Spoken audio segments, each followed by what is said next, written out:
திரு ஆனந்த் ஸ்ரீனிவாசன் அவர்களின் சாதாரண பங்கு அசாதாரண லாபம் தமிழ் வடிவம் இப்போது கிண்டிலில் கிடைக்கிறது. இந்த புத்தகம் புதிய முதலீட்டாளர்களுக்கு பங்குச்சந்தை பற்றிய ஒரு அறிமுகமாக இருக்கும். இந்த புத்தகத்தை நீங்கள் கிண்டிலில் வாங்க விரும்பினால் வீடியோவின் கீழே இருக்கும் லிங்கை கிளிக் செய்யுங்கள். Today I wanted to talk about the overreach of Securities Exchange Board of India. The Securities Exchange Board of India is run by IAS officers and government babus. They have no idea how a market functions. This market functioning is true across the world, and the interference of babus is there even in the most developed market in the United States. It's always the case that the regulator comes after the horse has bolted from the stable. The regulators turn up to lock the door once the horse has bolted. Or an equivalent would be a Bollywood movie where the hero bashes up all the bad guys, ties them up, and the police comes at the last minute, blows the whistle, and takes them, arrests these guys. This is what is happening. Some things cannot be changed by the regulator. Let's take a look. Welcome back to Be Rich.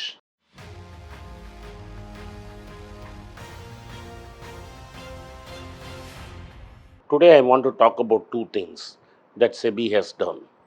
First, I want to talk about the tragedy that is happening in India, especially in North and West India, where thousands are dying. They are dying because there is no bed, there is no oxygen, and there is no ICU bed. There is shortage of medicines. So what market punters do whenever they see a whiff of a name of a product which is in short supply in the company is bid up to extremely high. There's a famous case of a Lucknow-based company which had the name Infosys, which was bid up extremely high, though it was in real estate development and had nothing to do with software. Today, the item that is in great shortage, or the commodity that is in great shortage, is oxygen. Today, what has happened is two companies. One, Bombay Oxygen Limited, has been bid up by punters to extremely high levels. They have not even realized that Bombay Oxygen Limited does not even make oxygen. Bombay Oxygen Company, today's successor, is only a non-banking finance company. A non-banking finance company is basically dealing with finance, lending, hire purchase, and other activities dealing with money. But punters, without even seeing what is happening, have pushed up the stock price to exceedingly high levels. Similarly, there is a Pondicherry-based company called National Oxygen Limited. National Oxygen Limited is a microcap listed in Indian markets, and they do make oxygen.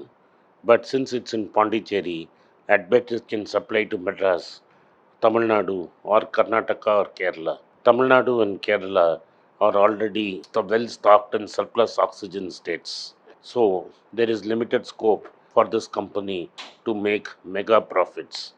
But since it's a company having the name oxygen attached to it, punters have doubled the price of this microcap stock. One of the reasons why this stock has doubled is simply because of the fact that the number of stocks available for punting are very less, and promoters are holding on to the stock. SEBI, without realizing and putting limits and freeze on this company, have decided to suspend trade in this company and order surveillance. The promoters should be at this time maximizing their effort to produce more oxygen. Rather, today have switched off all their cell phones and are looking at how to handle SEBI.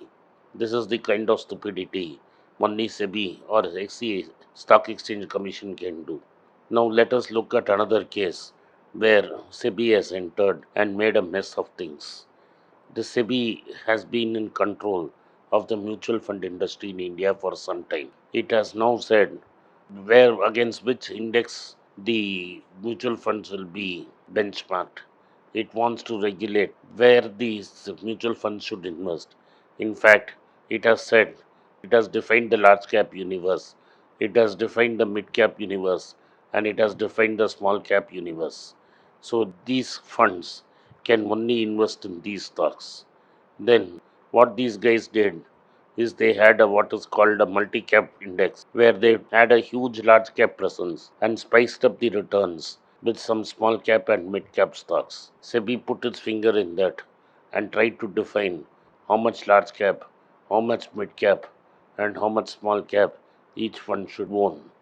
Then there was a serious backlash, and SEBI withdrew this order through the back door by saying you can set up a new fund called the Flexi Cap Fund. This kind of gymnastics and somersaults is common across the world. Now, as a result of what happened in Franklin Templeton, where four funds have been shuttered, and SEBI is now at a loss because it did not do the supervision properly, and had it done supervision and surveillance properly, it would have found out that the funds were violating the guidelines, and it would have also found out that principal officers withdrew money from the funds before it got shuttered at full value. So, to prevent this, SEBI has come with a harebrained scheme, which is like bolting the stable door once again. SEBI has mandated for all top officials of an AMC who have oversight over funds, 20% of their compensation, net of income tax and provident fund, should be held in units of mutual funds, which they manage or they have oversight over. This 20% has to have a lock in period of 3 years. This means that there will be no flexibility of fund managers on where they can save the money or withdraw some 20% of their salary in case of emergency. In case of emergency, SEBI has said they can borrow against this mutual fund, which means they will have to shell out interest because nobody is going to give them an interest free loan.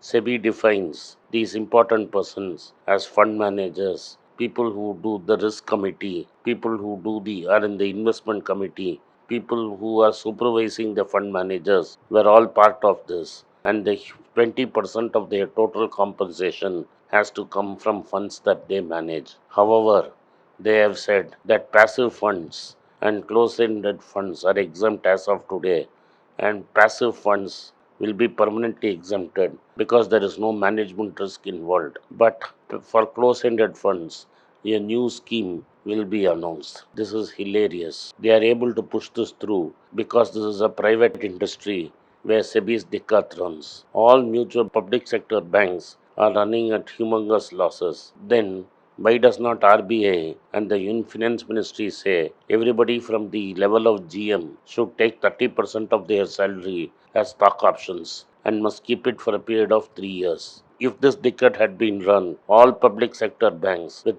perhaps the exception of SBI, would have lost money heavily. Since they were losing money, they would have been extremely careful in the way they would have done banking, and public would have saved a lot of money.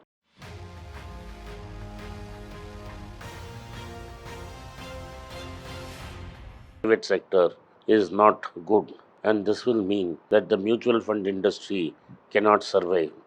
You strangulated the distribution mechanism, you strangulated the financial advisor, who is the last mile delivery person, you strangulated where they could invest, and now finally you are strangulating on how money should be paid to fund managers. Might as well SEBI run the mutual fund business itself and do away with the asset management companies. Thank you for watching. Be rich. It's a great privilege and honor that so many of you in thousands have subscribed to my channel and have supported me. I have written 2 books in English, The Alchemy of Money and Ordinary Stocks, Extraordinary Profits. These books are published by us and are ready. If you want to procure a copy, send us a message to the WhatsApp number given below and my team would respond to you. If you want an Amazon Kindle copy, you can click the link below. Finally, those who wish to consult with me can send a mail to berichenglish@gmail.com. Once again, I thank you for your support. If you like this video, press the subscribe button of my channel, hit the like button and turn on the bell notification.